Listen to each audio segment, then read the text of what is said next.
judge this? However y'all want to judge it. How I bet. No. I'm saying I bet you 100,000. How do we bet? How do we bet this? Errol Spence left speechless by Terence Crawford's mind-blowing Canelo camp. Errol Spence knows Crawford better than most. After all, they shared the ring in a brutal 2023 unification bout that left Spence humbled and Crawford undisputed at welterweight. Recently, Spence couldn't hide his shock while watching Crawford train for this Canelo showdown. He raved about the unreal speed that slices through defenses like a hot knife, the pinpoint precision that turns jabs into surgical strikes, and the footwork that's so masterful it looks almost otherworldly.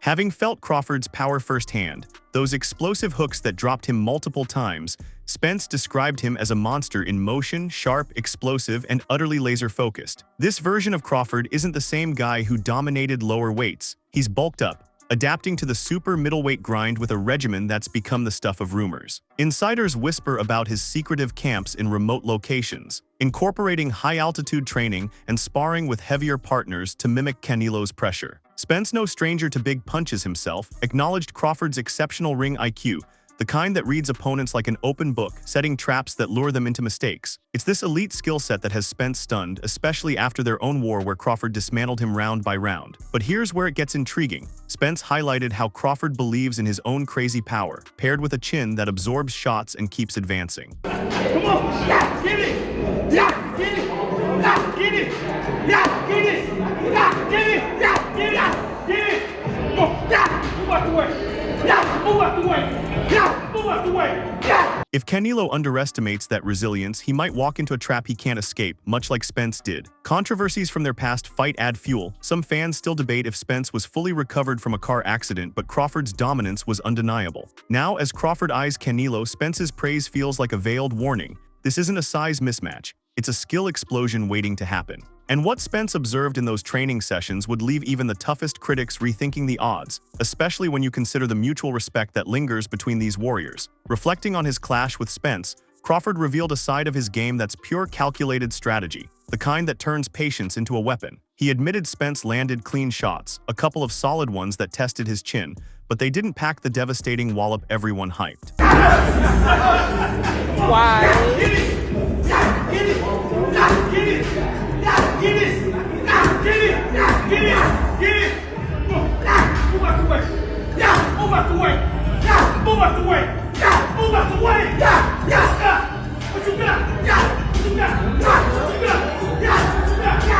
Crawford broke it down simply, almost casually, like he was chatting with a buddy over coffee. Spence is more of a volume puncher, grinding opponents down with relentless combinations and body shots rather than seeking that one-punch lights-out moment. That's why Crawford stayed composed, letting Spence expend energy early, wearing him out before unleashing those devastating flurries that sealed the deal. It's a cerebral approach, one rooted in observation and timing, turning small weaknesses into gaping openings that opponents never see coming. Now, imagine applying that blueprint to Canelo, who's built his empire on similar pressure tactics, marching forward, breaking bodies with accumulation rather than instant knockouts. Crawford's insight exposes a subtle truth about so-called big punchers. Their power often relies on wearing you down, not dropping you cold. Look at Spence's career. No dramatic one-punch finishes, just systematic breakdowns that make every hit hurt more as the fight drags on. Canelo's really good, really good.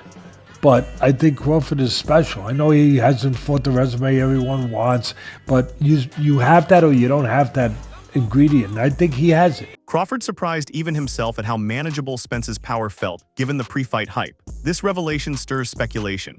Could Canelo's vaunted strength meet the same fate? Recent rumors suggest Crawford's been studying Canelo's tapes obsessively, noting how his body work mirrors Spence's but with added size. Yet controversies linger. Some accuse Crawford of downplaying Spence's power to boost his own image, while others point to Spence's post-fight eye issues as a factor. Either way, Crawford's method of enduring the storm, then striking when fatigue hits, could be the game changer. But that wasn't all he shared. His words unveiled a deeper layer about endurance in boxing, hinting at vulnerabilities in Canelo's style that might surface under Crawford's relentless intelligence. As we peel back these layers, it becomes clear this fight isn't about raw force, it's about who breaks first mentally. Chris Algieri, a former world champion turned sharp-eyed analyst. I've seen Canelo pushed around. I've never seen Terrence pushed around. So when you're talking about who's going to be the boss, I've never seen anyone boss Terrence Crawford.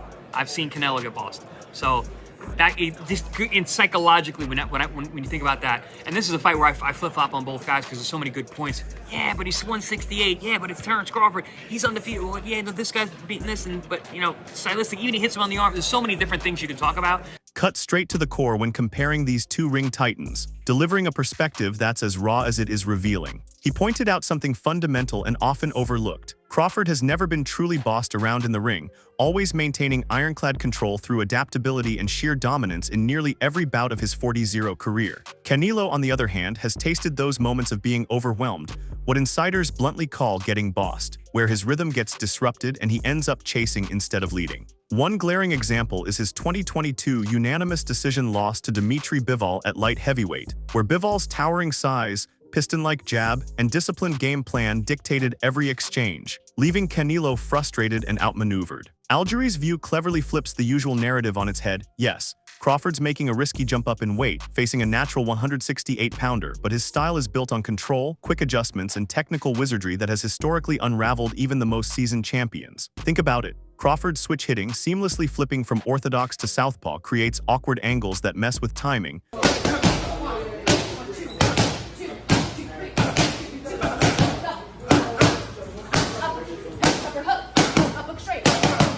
A trait Algieri compares to legends like Marvin Hagler. Psychologically, this matchup is a powder keg.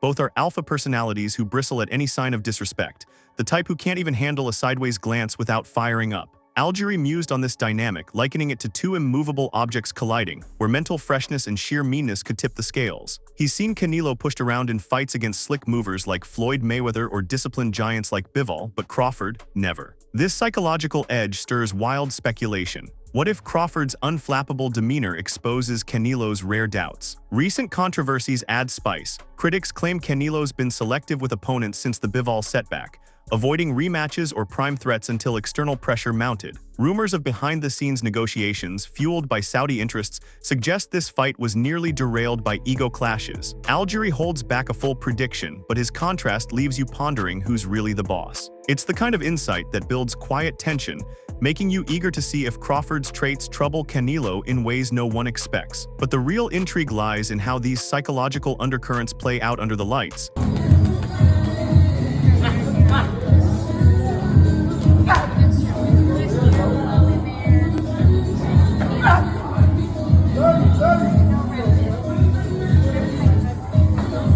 Setting the stage for a deeper dive into their tactical arsenals. Max Kellerman, the veteran commentator with a knack for balanced yet bold breakdowns, didn't hold back when dissecting this potential classic, ultimately leaning toward Crawford after meticulously weighing every facet of their games. He started by acknowledging both fighters' unique strengths. Canelo's got that undeniable size advantage, translating to raw physical strength and punching power that can overwhelm in clinches or toe-to-toe trades, plus a chin that's absorbed bombs from the likes of Gennady Golovkin without flinching. But Kellerman quickly pivoted to Crawford's edges, highlighting how his timing has become almost telepathic, his switch-hitting ability a throwback to the greats, and his knockout power, honed through a streak of stoppages, peaking at just the right moment in his career. In contrast, Canelo, while still an elite force at 168 pounds, has shown subtle signs of slowing down, particularly in his foot speed and overall aggression. Kellerman pointed to recent bouts where Canelo has transitioned from the seek-and-destroy marauder of his younger days into a more measured ring general, cutting off the ring effectively but not with the same explosive urgency. Remember his earlier struggles against mobile fighters like Erislandy Lara, Austin Trout, or even Floyd Mayweather, where he followed without trapping.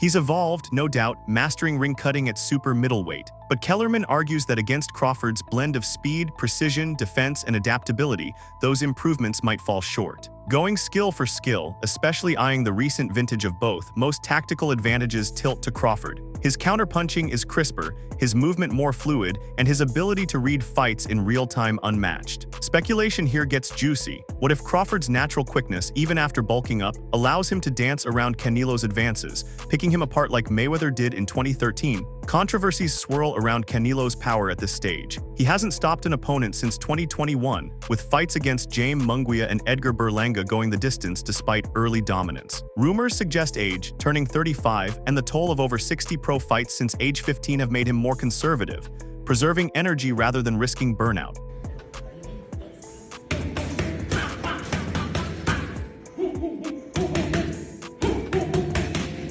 Kellerman doesn't ignore Canelo's great chin or his history as a natural counterpuncher who thrives when foes come to him, but he leans Crawford for the totality of tools. It's a pick that flips between the two in his mind, but psychologically, Crawford seems fresher, meaner, hungrier. As a boxing fan, Kellerman gushed about the fun of watching these attitudes clash, like an unstoppable force versus an immovable object. Yet he briefly touched on speed. Crawford, the naturally smaller man, should hold that card, unless the weight jump dulls his edge, a rumor that's had fans debating endlessly. This analysis leaves you with a tantalizing what if.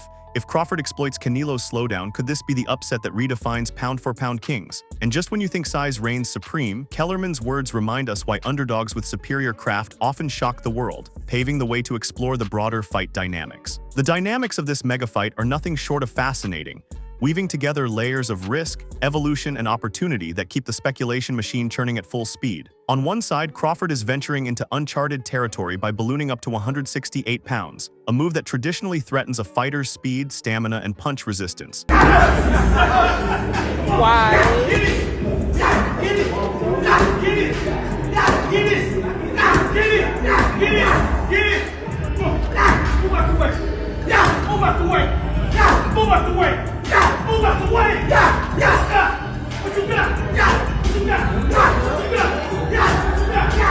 Think how many greats have faltered when chasing glory across divisions. Rumors from his camp suggest he's acclimating slowly, with sightings in Dubai showing a bulkier, more imposing frame that surprised even Bivol. But the flip side is compelling. Canelo, with his vast experience at this weight, isn't the same explosive phenom who blitzed through middleweight ranks. Recent performances reveal a fighter struggling to notch knockouts, leaning instead on cautious control and point-scoring dominance over the reckless pressure of his prime. Fights against Munguia, where he dropped him early but couldn't finish, or Berlanga, where he cruised without pushing the pace, hint at a strategic shift, perhaps to extend his career amid whispers of wear and tear. At 35, Canelo's been in the game since 15, enduring countless training camps, sparring wars, and high-stakes battles that take a toll on the body. Crawford, at 38, might be older on paper, but his lighter fight mileage and undefeated streak make him seem fresher, more driven to claim a third undisputed title. This duality levels the playing field in unexpected ways. Both are arguably in the twilight of their primes, navigating different struggles. Canelo with consistency against elite movers, Crawford with the physical demands of size. Speculation abounds on who adapts better. Crawford's elite ring IQ and stamina could shine if he weathers early pressure, much like how smaller, slicker fighters have troubled Canelo before.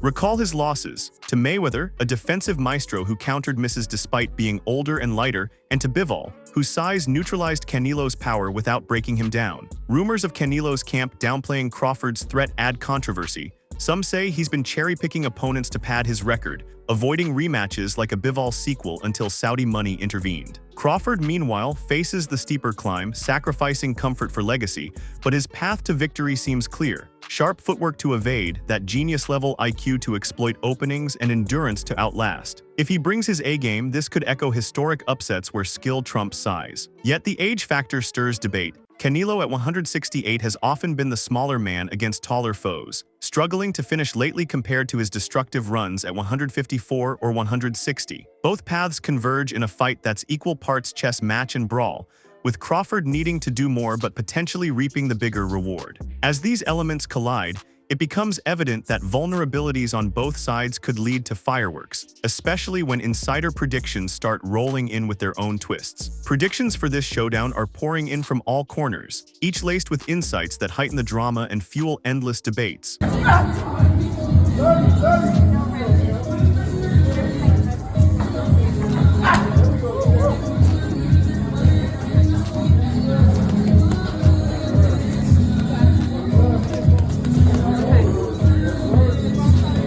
Young rising talent Abdullah Mason didn't hesitate, expressing rock-solid confidence in Crawford not just eking out a win, but delivering one that shocks spectators worldwide. He flipped the common narrative on its head, emphasizing how Crawford's power, often underestimated because of his technical finesse, could catch everyone off guard through impeccable timing, clever angles, and precision that generates force without relying on brute size. Mason speculated that if Crawford connects cleanly, especially as rounds wear on and Canelo tires, the world might witness an upset that redefines strength in boxing. Then there's Dimitri Bivol, the very man who handed Canelo his most recent defeat, offering praise that's as weighty as it is intriguing. Having spotted Crawford up close in Dubai just months ago, Bivol noted his impressive bulk up, describing him as big, skilled, and one of his favorite boxers to watch. Bivol believes Crawford has the tools to win: discipline, blazing speed, intelligence, and that awkward switch stance that throws off rhythms and creates benefits few can counter. But he tempered it with realism, warning of the massive adjustment to 168-pound power and pressure, a big difference that could test Crawford's limits. Speculation here runs hot. Bivol, knowing what beats Canelo firsthand, sees potential, but small unknowns like training camp vibes or fight night feel could swing it. His endorsement signals this is no mismatch on paper, stirring rumors that Canelo's team is nervous about another slick, adaptable foe. Keith Thurman brought a nuanced, technical lens, acknowledging the fight looks 50-50 to casual eyes but reveals imbalances under scrutiny. Citing Canelo's bout with Jermall Charlo, Thurman dissected how Canelo dominated overall, knocking him down early, but struggled once Charlo dialed up movement, lateral shifts, and defensive awareness, avoiding big shots thereafter. Thurman argued Crawford, far more cerebral and strategic than Charlo, could amplify those difficulties, making Canelo miss without the payoff of counters. It's not about denying Canelo's greatness, Thurman stressed. It's paying attention to details like how ring IQ turns aggression into frustration. Controversies bubble up. Fans debate if Charlo's performance was timid or tactical, but Thurman's point lands. Crawford's attentiveness could make him pay where others failed. These voices aren't isolated. They build a chorus hinting at strategic upsets where brainpower dismantles brawn. But the endorsements expand even further, drawing in cultural heavyweights with perspectives that add layers of mental and legacy intrigue. Joe Rogan, on his Powerhouse podcast alongside comedian and avid boxing fan Mike Veitch, didn't mince words in showering Terence Crawford with glowing praise, labeling him a truly great and dangerously complete athlete whose skills, unbreakable mentality, and tireless work ethic set him apart. Rogan framed this Canelo bout not merely as a challenge, but as a monumental opportunity, financially lucrative with rumored 8-figure paydays, and legacy-defining, potentially catapulting Crawford into all-time great discussions. He argued Crawford is arguably the best boxer pounding the canvas today, with this fight poised to cement that status if he pulls off the improbable. For reason, they're sort of trying to come up with reasons why Errol Spence didn't perform as well as they thought he was going to. But I think you just have to say Terence Crawford is that good. Yeah. I think he's just that good.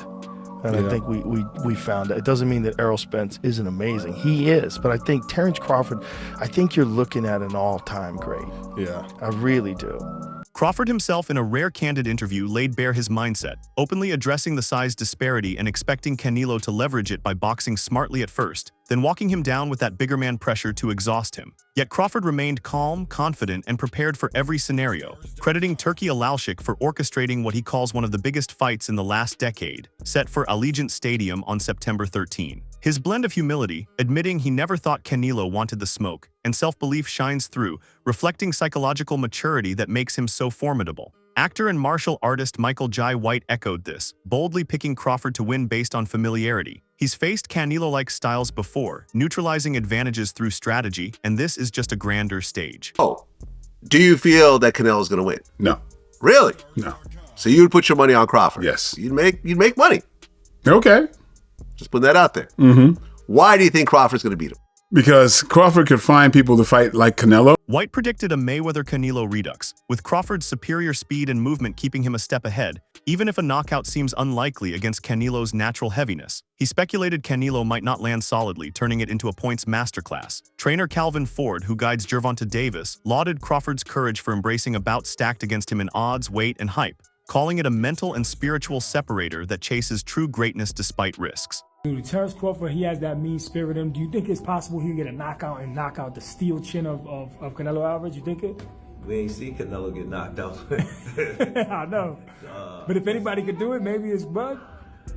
Like I said again, different beast. Ford drew parallels to Canelo's own loss to Floyd, suggesting this could be history repeating with Crawford as the slick underdog. Finally, veteran trainer Robert Garcia offered a candid, eye-opening assessment of Canelo's current form, nodding he's abandoned the knockout hunts of his youth for a calculated approach, winning rounds, conserving energy, and minimizing wear. Garcia attributed this to the cumulative toll of starting at 15 endless camps and sparring that drains the body, even at just 34. While effective, this conservatism means Canelo might not unleash the fire Crawford anticipates, opening doors if Crawford dictates a faster pace. Rumors of Canelo's team pushing for easier matchups add controversy, but Garcia insists it's about longevity. These diverse insights paint Crawford as the calculated, vicious predator, poised to exploit hesitations and etch his name eternally. In the end, this isn't just a fight. It's a seismic clash that could redefine boxing legacies in ways we haven't seen since Mayweather-Pacquiao. Crawford's undefeated brilliance,